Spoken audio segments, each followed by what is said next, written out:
There are figures in royal history who vanish quietly when scandal comes.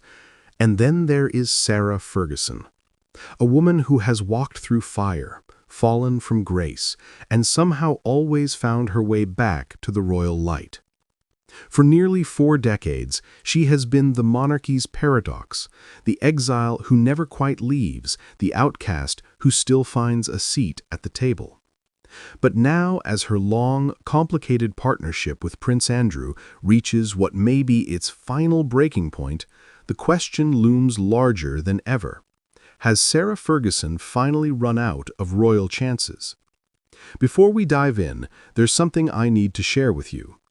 Over the past few days, thousands have watched these stories unfold, but most haven't subscribed. If you're one of them, I invite you now to join us. Subscribe to Crownverse so you never miss the next chapter in this unfolding royal history. Sarah Ferguson's story begins not in tragedy or grandeur, but in contradiction.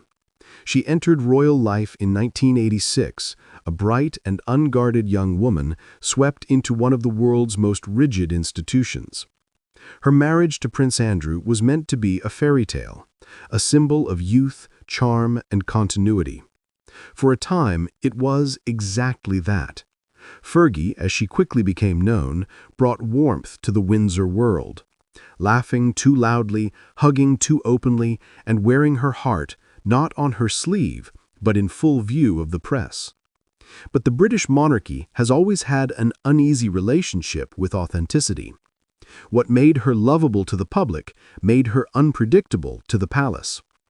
The cracks began to show almost immediately. The Duke of York's naval duties kept him abroad, and the distance between husband and wife grew. Loneliness turned to frustration, and frustration turned into recklessness. By 1992, the Queen's annus horribilis, Fergie had gone from royal sweetheart to tabloid scandal. The photographs of her with another man on holiday became instant headlines, images that would haunt her for years. In that moment, she ceased to be a royal duchess in the public's eyes and became a national punchline. The palace closed its doors and the press opened theirs. Most who fall that far never return, yet Sarah Ferguson is not most. Instead of disappearing, she did what she's done ever since. She adapted. She became a survivor in plain sight. She wrote books, gave interviews, appeared on talk shows, and even sat opposite Oprah Winfrey to narrate her own redemption story. She cried publicly, laughed at herself, and slowly, piece by piece, rebuilt her image. Where others might have been destroyed by shame, she turned scandal into capital. She discovered what the royal system never taught her, that in modern Britain, confession can be more powerful than perfection. Through the 1990s and early 2000s, Fergie became something few disgraced royals have ever managed to be: relevant. Her ventures were not always successful, but they kept her in the conversation. She became a global ambassador for charity, focusing on children's welfare, education, and health. At times, she stumbled. Financial controversies, business failures, and one unforgettable undercover sting in 2010 when she was caught offering access to Prince Andrew for money. Yet even that, astonishingly, did not end her story. She went on television, apologized with trembling sincerity, and emerged again, wounded but walking. The press called her the comeback queen. It was not praise, but prophecy. For beneath the chaos, there has always been calculation. Sarah Ferguson understands the media as few royals ever have. She knows how to frame herself, how to use sympathy, humor, and vulnerability to her advantage. She has turned transparency into armor, telling her own story before others can. In that sense, she is both victim and architect of her reputation. Each scandal becomes not a grave, but a stage. And somehow, each time the public seems ready to turn away, she finds a way to remind them that she is still here. Her endearing connection to Prince Andrew has been central to that narrative. Long after their divorce in 1996, the pair remained inseparable. They lived together at Royal Lodge, raised their daughters jointly, and described themselves as the happiest divorced couple in the world. It was a strange arrangement, part friendship, part loyalty, part nostalgia. For years, it allowed both of them to maintain a semblance of family unity, even as their public lives diverged. To outsiders, it looked like quiet reconciliation. To those who watched more closely, it looked like a dependency neither could escape. But the world has changed. In recent years, as Prince Andrew's scandals deepened and his royal titles were stripped, that once comforting partnership began to look like a liability. Sarah Ferguson, who had spent decades rebuilding her name, suddenly found herself tethered again to a man the monarchy could no longer defend. She stood by him publicly, insisting on his innocence, appealing to loyalty and compassion. Yet loyalty can become collateral damage in the politics of survival. And for a woman who has made reinvention her craft, the latest reports of her stepping away from Andrew suggest not betrayal, but preservation. Her departure from Royal Lodge, their long-time shared home, carries symbolism far beyond real estate. It marks the end of a personal alliance that had defined her adult life. Without Andrew, Sarah Ferguson faces a crossroads unlike any before. She can no longer rely on proximity to the monarchy to sustain her relevance. The palace, under King Charles's slimmed-down vision, has little room for nostalgic figures from another era. The Yorks, once a central branch of the royal tree, have been pruned back.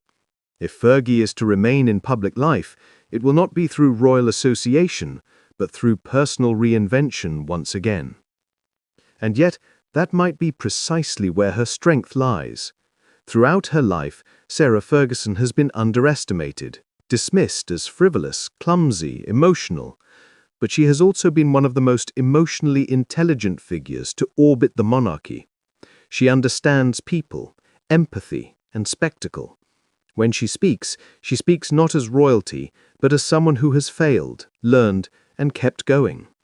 It is what makes her simultaneously relatable and infuriating. A woman who refuses to accept finality. Her recent battles with health, including her public discussion of surviving breast and skin cancer, have only deepened her humanity in the public eye. For many, Fergie's openness about illness and aging has turned her from a royal curiosity into a figure of courage. She has shifted from scandal to survival, from Duchess to matriarch, from liability to inspiration. It is perhaps her most unexpected transformation yet. But resilience has its limits. For decades, Sarah Ferguson's identity has been tethered to the royal brand, sometimes embraced, sometimes excluded, but always defined by it. As the monarchy continues to evolve under Charles and eventually William, there may no longer be space for figures who represent both the institution's past mistakes and its human heart. The public may love her, but the palace no longer needs her.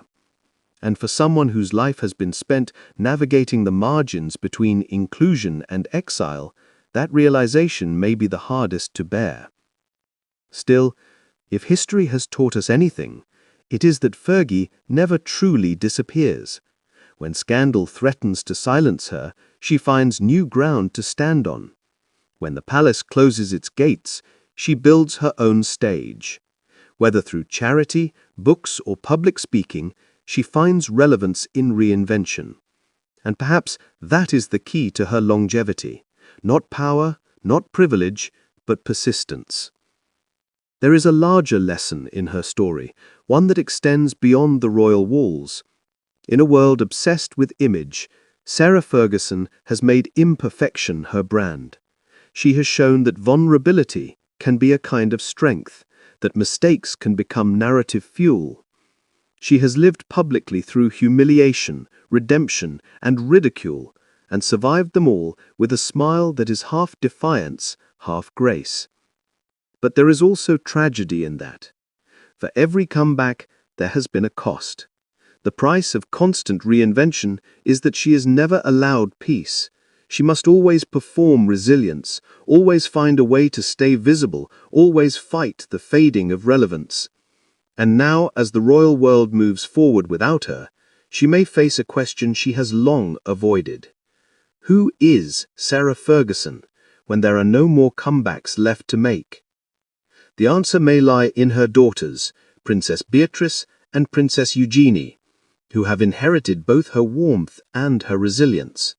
Through them, Fergie's legacy will continue, not as scandal, but as strength. Her role may shift from public figure to quiet supporter, from headline to history. Yet even in that silence, her story will endure as one of the most complex and compelling in modern royal history.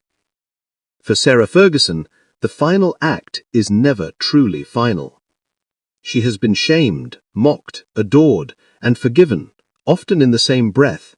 She has lived her life on the edge of royal acceptance and public curiosity, and now as the curtain falls on her long partnership with Prince Andrew, she faces the most profound transformation of all. A future defined not by who she was, but by who she becomes next. If you've watched this far, we'd love to hear your thoughts. Is Sarah Ferguson truly the comeback queen, or is this the moment she steps away from royal life for good? Let us know what you think in the comments below. And if you've enjoyed this exploration into one of the monarchy's most complex figures, don't forget to like this video and subscribe to Crownverse, where royal history lives on.